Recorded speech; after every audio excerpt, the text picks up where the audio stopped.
Our next story is from Mexico, where one woman is taking on an entire cartel and winning. This is not a scene from a Hollywood movie. It's happening in real life right now. And the story has all the ingredients for a blockbuster film, just like the name suggests. There's a widow. Well, there's a ranch. There's danger.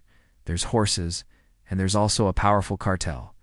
The cartel threatened to kill her horses, and she retaliated by stealing their horses. Talk about striking back where it hurts the most. This is the story of a 64-year-old widow named Maria de Los Angeles.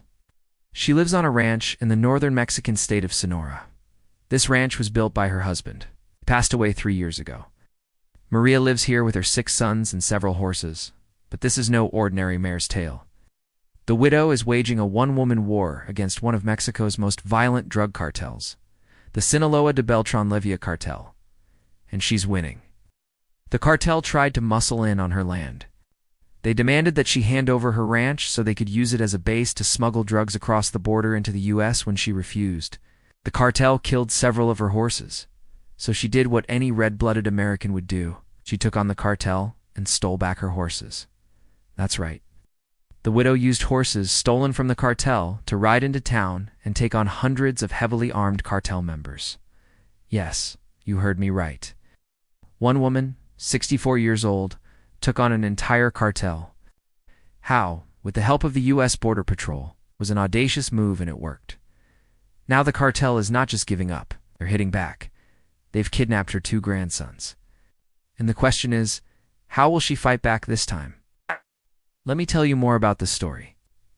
For months, the cartel had been pressuring Maria to sell her land. In fact, let me quote from a statement that she gave to the Arizona Central. They came to my ranch and told me, "We want your property." I said, "No, it's not for sale." Then they started threatening me. "We're going to kill you. We're going to kill your sons." They were telling me that I had to get out of my house, that I was going to be evicted. So what did she do? Maria did what any reasonable person would do. She called the police. But soon she realized that the police were either not interested or they were scared of the cartel. So she decided to defend herself. It's only natural, right? You see, the threat was not just empty. On December last year, the cartel made good on its promise. They entered her property and killed 2 of her horses. Not just killed them, I may add. They mutilated the carcass of one of the horses and left it at her doorstep. Clearly, this was a message, and an intimidating one at that. The cartel was serious. So again, what would you do if you were in her place? Maybe call the police again, or maybe run away? Well, Maria did neither. She retaliated and in the process outsmarted the cartel. According to what she told the Arizona Central, she got tipped off by a neighbor that the cartel was planning to kill another horse. She acted fast and reached the horse just in the nick of time. But that's not the end of the story. She then did something very smart. She put tranquilizers in the horse's feed. Now, where does she get tranquilizers for a horse, you ask? Well, she's a smart woman, remember? She'd been a veterinarian's assistant once upon a time, so she knew exactly what to do. Once the horse was sedated, she loaded it onto a trailer and drove to a neighboring ranch. Now, this must have been some ranch, because according to Maria, it belonged to a man called Pancho. Pancho, I'm told, is the leader of a rival cartel. Did I say rival cartel? I meant enemy cartel. The two don't get along. The Sinaloa cartel had killed several members of Pancho's cartel. This time, Maria says Pancho extended a helping hand. He took the sedated horse and returned the favor. He helped her steal some horses from the Sinaloa cartel. But how did they pull it off? Maria says she waited until late at night. And then she and Pancho's men rode into the village and stole 20 horses from the cartel. This is where the story gets a little complicated, because since then the widow has become a local hero. People in the region call her the Apache Scout, a reference to the horse-riding Native American warriors. The name suits her because she has launched a one-woman campaign against the cartel. She is making an impact. According to reports, the cartel had to abandon a large stash of drugs after they found themselves surrounded by people on horses loyal to Maria. The widow has also received threats. The cartel has killed several of her cows. Her sons have had to go into hiding. She herself has been forced to stay at a safe house. But she remains defiant. "I'm not afraid," she told the Arizona Central. "This is my land and I'm going to keep it. I don't care what happens. I'm not afraid to die here." And this is not an idle boast. She's already suffered immense personal loss. Remember, the cartel had killed 2 of her horses? They had also kidnapped her 2 grandsons. The question is, why did they do that? To answer that question, let me show you this picture. These are Maria's grandsons. The one on the left is her grandson Adrian. He's 18 years old. The one on the right is her great-grandson. He's just 11.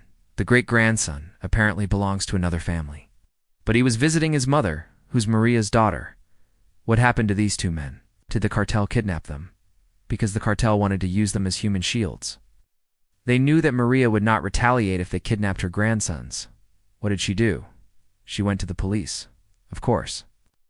This time, the police actually acted. They freed both the boys. The cartel did not hurt them, though. But why the sudden action? You see, when Maria first complained to the police, they did not take action. They probably feared the cartel. But things changed after the kidnapping. A politician from Sonora shared Maria's story on social media. Soon enough, the governor of the state took notice and deployed additional police officers to the area. That's when the police raided a ranch and rescued the 2 hostages. But that's not the end of the story. Since then, the cartel has taken a rather personal interest in the widow. For instance, in January this year, they sent her a severed pig's head. Last month, they killed several of her cows. A few days back, they entered her property and shot at her horse. Fortunately, the horse survived. But the cartel is far from finished, and the widow knows that. So how is she defending herself? For starters, she surrounded her house with concertina wire. She has installed security cameras and motion sensors. Armed guards accompany her everywhere. Doesn't even let her chickens roam free anymore, and understandably so. If you look at the coop closely, you will see that it has also been fitted with concertina wire. As for the land, she says she will never give in. And this is not just about protecting her property. It's also about protecting the legacy of her late husband. Again, listen to what she told the Arizona Central. If I lose my ranch, I lose my husband's legacy. I'm not going to allow that. We are peaceful people. We believe in working the land and living off the land. I want my country back. I want Mexico back.